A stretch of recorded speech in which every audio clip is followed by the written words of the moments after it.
Z Flip 7 versus Motorola RAZR Ultra, a video that I really wanted to make, and I can't, for one critical reason. My Motorola RAZR Ultra is stuck in a boot loop, and this is the first time this has ever happened to me, I think, in my life with any phone, and it is supremely disappointing because this is basically about tied up there with my favorite phone this year. Use it extensively. I switched from my S25 Ultra to this phone a while back, and I absolutely love it. It's got so many nice things going for it. I've got the Scarab Edition with the Alcantara leather on the back. I mean, they've got this beautiful 4-inch screen on the front, 165 hertz refresh rate, 4500 nits brightness, Snapdragon 8 Elite, 16 gigs of RAM. I got 1 terabyte of storage. I mean, this sucker's amazing. So I got the Z Flip 7 from Samsung when I went to the launch event last week, and I've been messing around with it too, and there's some things I like, some things I don't necessarily like. It's not a perfect phone, but I had hoped to be able to do a comparison video for y'all. Now, I can talk from my experience because I've used this one extensively.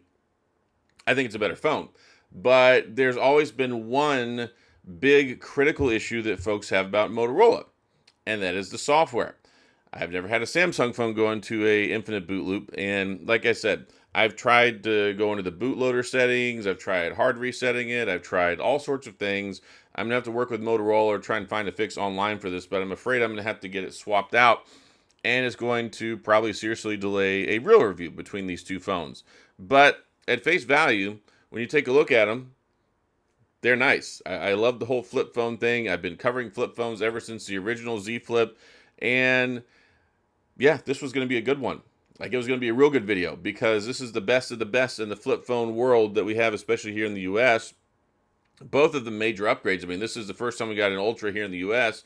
And then with the Z Flip 7, we've got DeX now. We've got this 4.1-inch screen on the front. It's edge to edge, basically has like no bezels on it, albeit the same cameras, albeit a lot of the other same specs as before. 12 gigs of RAM, starts at 256 storage, 2600 nits brightness, and on top of that, it's got an Exynos 2500 in here, which a lot of people are not crazy about, and I'm not particularly crazy about it. It's not a bad chip. I mean, it's 3 nanometer chip, and it's just not quite on the level of the Snapdragon 8 Elite. I'm not sure why Samsung decided to go with the Exynos in here, but they did. And I mean, that's definitely one big comparison because over here in the Ultra, you got the Snapdragon 8 Elite, which is probably the best chipset I have ever used in my life, and it's really good.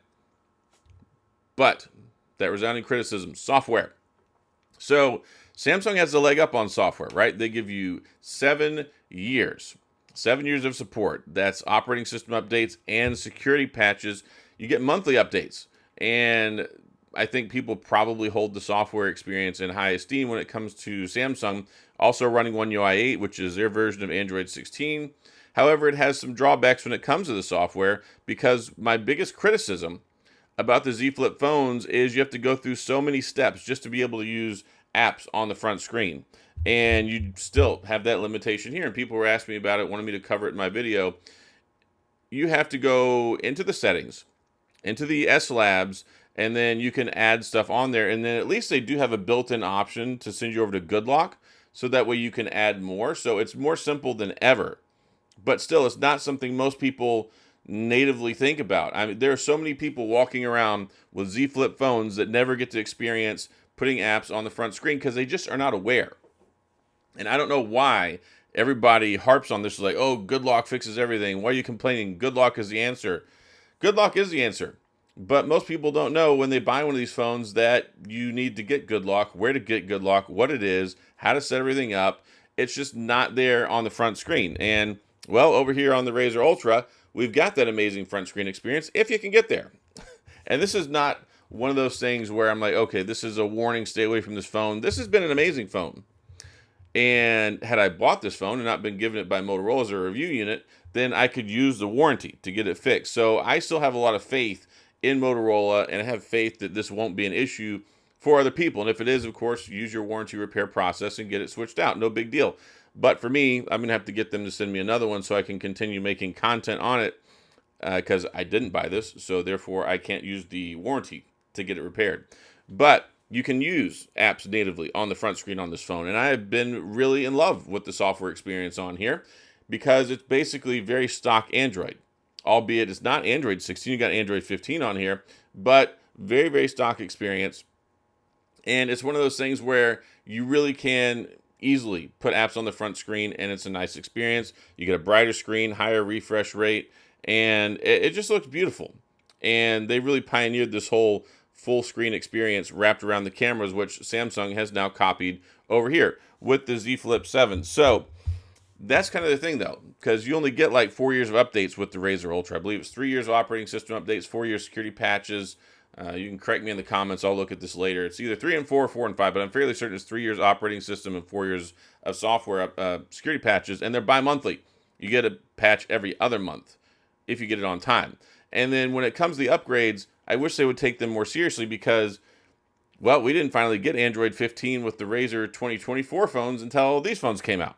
So it's like they wait till the next year when the new new phone comes out, and then they push out the new operating system version, just, I guess, so they're on the same page. But another exciting thing, I'm waiting on my Clicks keyboard to get here. So hopefully I can get the other phone back, but I've got the RAZR 2025 Plus and the RAZR 2025. So everybody who's been asking me, where's the Clicks video? Where's the Clicks video? I want to see the Motorola Clicks Berry combination, where it basically turns it into a very handheld, compact-sized BlackBerry, which you can then flip the screen up on. So I'm really excited about that as a keyboard phone enthusiast and as, I think, the second biggest BlackBerry fan on the planet, behind Crackberry Kevin, who is a part owner or whatever with Clicks. Like, it's his company, and he made that. So he made that happen. That's really cool.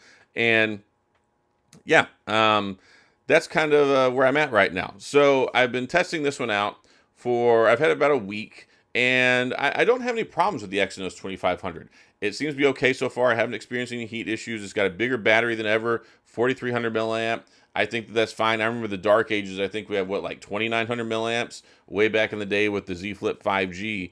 And they were a little slow to change with this phone because they still had the smaller screen on the previous one, which was smaller and not as good as the Motorola RAZR Plus last year. It still has it had the 60 hertz screen on the front on the previous edition, and it just wasn't that great. But my biggest complaint, though, of course, is the apps, because if you have a flip phone like this with the really nice screen, you can see I've got Boom Beach on here, I've got YouTube, I've got X, I've got TikTok on there, just to add a few. And then once you get the Good Lock launcher on here, you've got a little plus icon up there, and you can add more apps. So you can do it. And you can make it fully functional on the front screen, which is nice. But to do this, you got to go swipe down, you got to go into the settings, and then you got to go to right here where it is. Where's Labs? It's in here somewhere.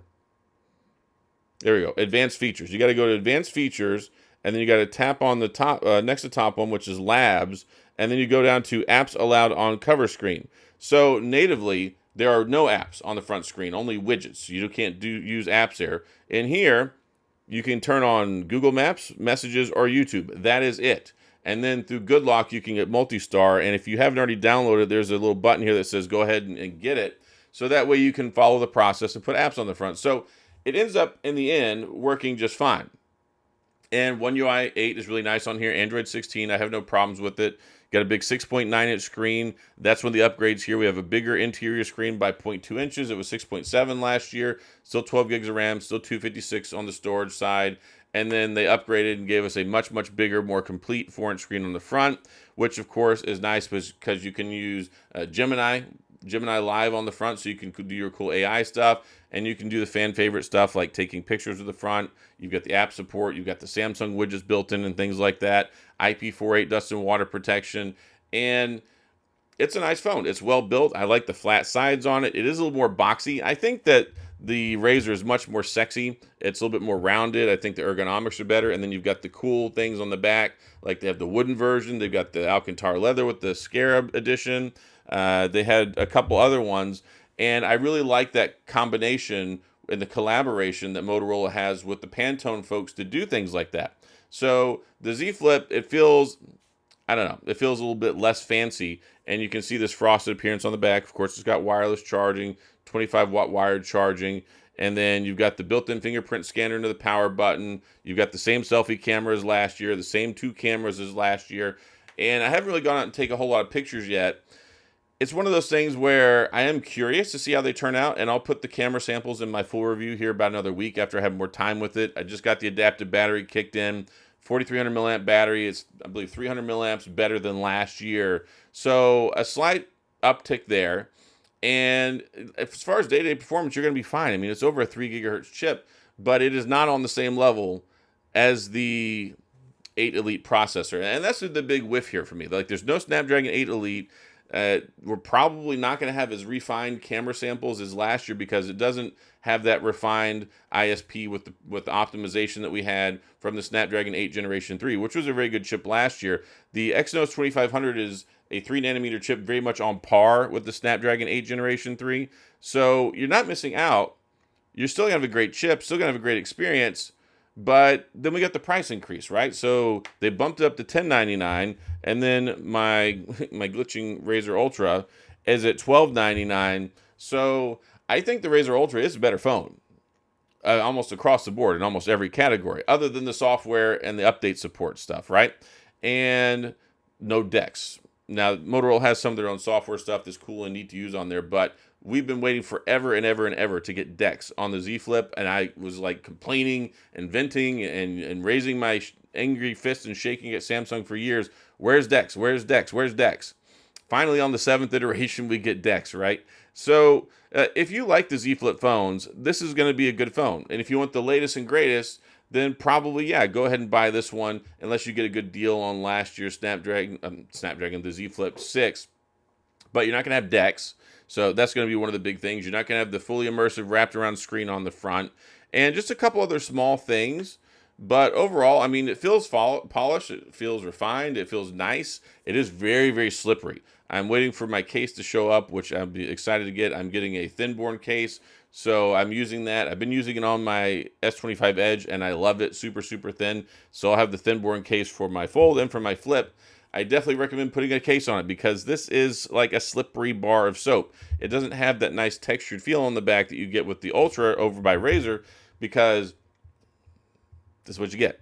You don't get any materials on the back. So it's slick, it's a little more boxy, and yeah, I think they could have pushed the envelope a little bit better in the camera department. I would have liked to have seen some upgrades there, especially for the $10.99 price point. We got a $100 uptick, but we're not getting the Snapdragon 8 Elite. We're not getting new cameras. Really, the big emphasis is just on the inclusion of more AI stuff on the front. The Gemini Live you can use on the front, which is neat. The big full immersive screen, which I wish they would have dialed in and just gone ahead and put the app support on the front, but I get it. We can use GoodLock. Just educate yourself, and that's why I put the extensive amount of time showing you kind of just a brief, here's how you do it. Maybe I'll make a dedicated video on how to put apps on the front. I did that previously.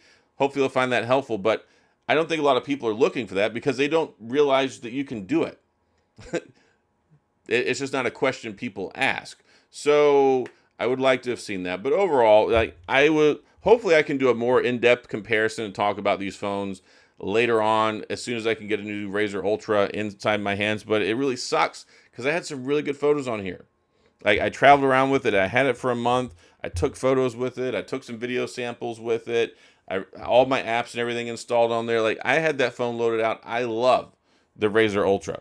And despite this boot loop issue that I have, I still love this phone more than this phone. Sorry, Samsung. But it's one of those things where it just feels so premium. It feels like Motorola went the extra mile, and it feels like Motorola really is the king of the flips. And I know that Samsung, they've got the Z Flip 7, we've got the FE now, but still, that one's $8.99, and this one's $10.99. And I feel like we kind of might have taken a step back in that direction, especially because so many people are not happy about the Exynos chip selection, which, it's a good chip. Like, I'm not going to sit here and say it's a bad chip. It's a very good chip. It's well over 3 gigahertz processing speed. It's 3 nanometers, and I don't have any problems with it. But whenever you are getting the 8 Elite and everything else, like, we've got the 8 Elite in the Fold. We got the 8 Elite in the S25 Edge, 8 Elite and the S25 series phones across the board, and then we've got it in basically every other flagship level phone. And then, of course, we've got it over here with the RAZR Ultra as well. So I would have liked to have seen that, especially for the price. If we could have kept this at $9.99, or if they just bumped it to $8.99 in general and said, look, we want to do like a streamlined, pedestrian kind of experience where it's like, this isn't going to be an Ultra series phone, but we're going to give you really, really good stuff. and then we're going to charge a fair price point for it. So that's kind of my thing. I will make a better video later whenever I can get my other phone back, but I wanted to highlight some of the differences, some of the things I like about them, and show this off here and tell you how to resolve it.